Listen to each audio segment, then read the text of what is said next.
So hello there, and welcome back to another Night of the Movies podcast. I'm Spy Knight, and in these podcasts, I like talking all things movies and TV, and whatever I want, whenever I want. And in today's podcast, I'm reviewing Strange Darling. So let's get into it, shall we? Strange Darling is a film I was interested in because I'd heard a lot of positive buzz surrounding it. However, I knew absolutely nothing, and I mean nothing, about this film before seeing it at the cinema yesterday. And the Google plot synopsis of the film goes as follows. Nothing is what it seems when a twisted one-night stand spirals into a serial killer's vicious murder spree. And that's pretty much all you need to know about this film before seeing it. And honestly, this film wasn't for me. I don't think it's a bad movie. Not at all. There was things about it which I truly admired. But I did come out the cinema feeling underwhelmed, and I came out the cinema also feeling like I didn't need to watch that. That film wasn't made for me, and I can understand why a lot of people would like that movie, and a lot of people have liked the film. You know, it's got amazing reviews, but I didn't connect with it, and I didn't get along with it. But before I get into why I didn't really enjoy the film as a whole, I want to talk about the positives that I had with this movie, the things I liked about it. You know, this is a film where it felt like there was no dialogue for its first 20 minutes. You know, it's a very dialogue-light movie, and I really liked that about it because I'm somebody who really admires when a film does show, don't tell. You know, it doesn't tell you what's going on, it shows you what's going on. It communicates to its audience via everything but dialogue, and I liked how this film did that. It communicated to the audience the situation that our main characters were in without actually saying anything.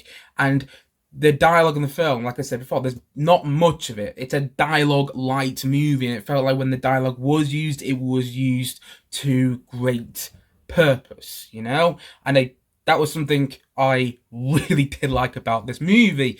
Plus, this is a film which has a non-linear narrative structure, you know, similar to Pulp Fiction. That's got a non-linear narrative structure where the story is there, but it's not necessarily told in chronological order. It's not told in a linear fashion. And this film is very similar to that, you know.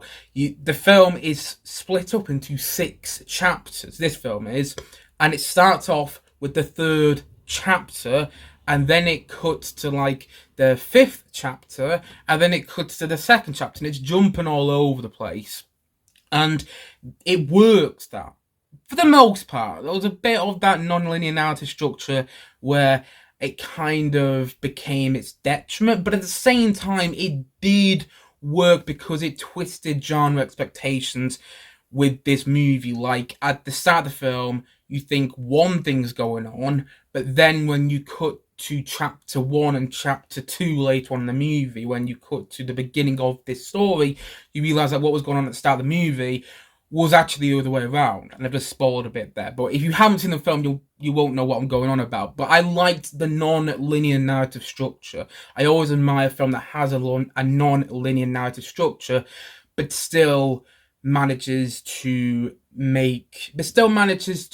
not feel complicated. It still manages to, you know, communicate what it's trying to do to its audience in a relatively simple way, and I do think this film did a good job of that. Plus, it's a film which feels raw, you know, it's gruesomely authentic. Anytime someone's shot in the movie or someone's stabbed, you feel it, like the gore is on screen in a way which feels raw and real. Like, I actually believe that the characters in this movie were dying when they were dying. Plus, the film is very well shot from Giovanni Ribisi, who's quite a famous actor. I might have pronounced his name wrong. Apologies if I did, by the way. But he's a very famous actor. Probably got an image of him there or there, wherever, on screen right now. You know, you probably know him from something or other. And he is a cinematographer on this movie. I didn't realise that till the credits started rolling in the cinema and I saw his name on as a DP on this film. I was like, oh wow. So yeah, I think he did a really good job. And all the performances are excellent. There is a lot to like about this movie, and it is clever how it twists genre expectations with its narrative structure. However, for me, the film felt empty. And I left the cinema, as I've already said, feeling underwhelmed. I wasn't sure what I was meant to take from this movie. And I did do a little bit of looking up on Google after this film about what the filmmaker's intentions were. And apparently they wanted to evoke a feeling from this film. But the only feeling I got from it was disengagement. It got to a point in the movie where I felt so distant from what was going on that I couldn't care about anything else throughout the rest of the movie. It was actually around about the halfway point where I guessed the twist, and I was like, okay, I guessed the twist. How long has the film got left? And the film had what felt like another hour left. It went on. I'm like, but the thing about this movie, the twist and the clever thing about it, you've already got past. And you're still carrying on. And by the time I got to the end of the film, I couldn't wait to leave the cinema. I was really let down by it. And again, I say I was let down by it because I just didn't connect to it. The film didn't have a heart, in my opinion. And also, it's a film about a serial killer.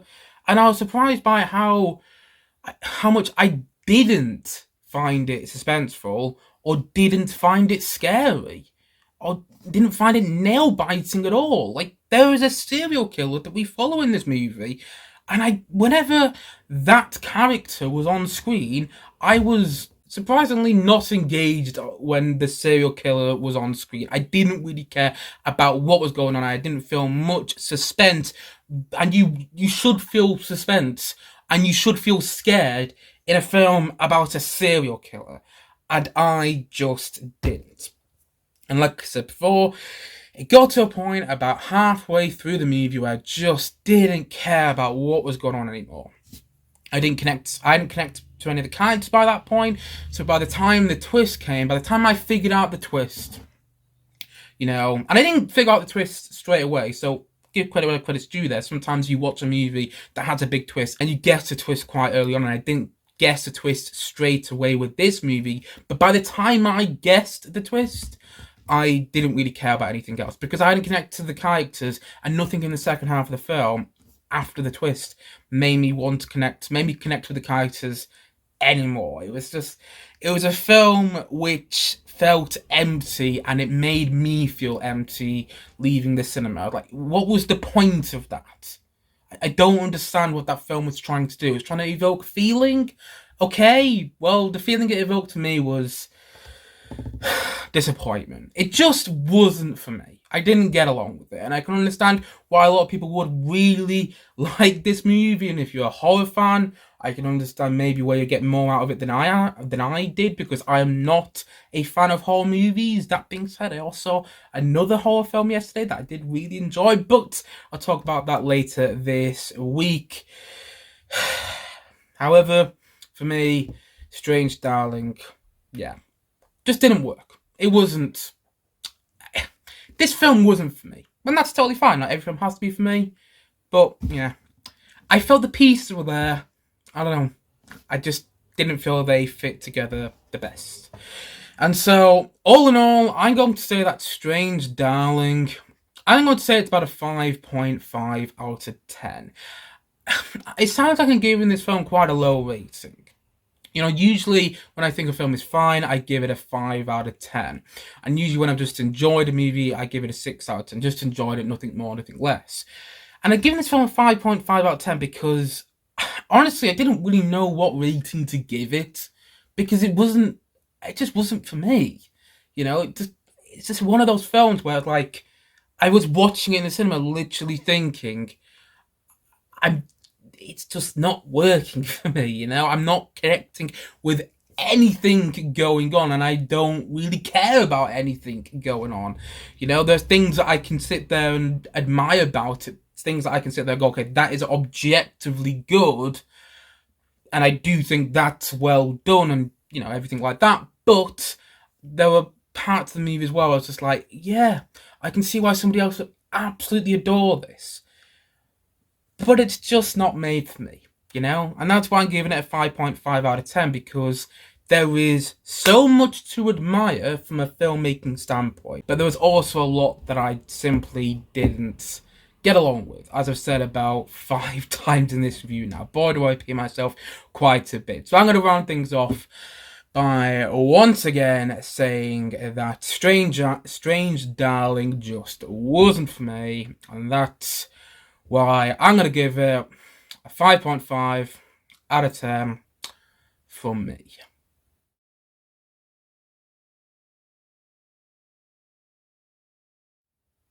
Anyway, guys, that's it for today's podcast. If you have seen Strange Darling, please let me know your thoughts on it in the comment section below.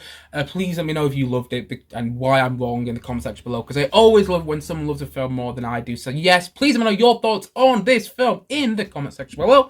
And as always, thank you for watching or listening to this podcast. And if you haven't yet, please do click down below and like and subscribe on this podcast. And look forward to many more podcasts coming very, very soon on this channel. As I've already said, thank you so much for watching or listening to this podcast, and I suppose this is it, so I will see you guys again soon, but bye for now. Bye.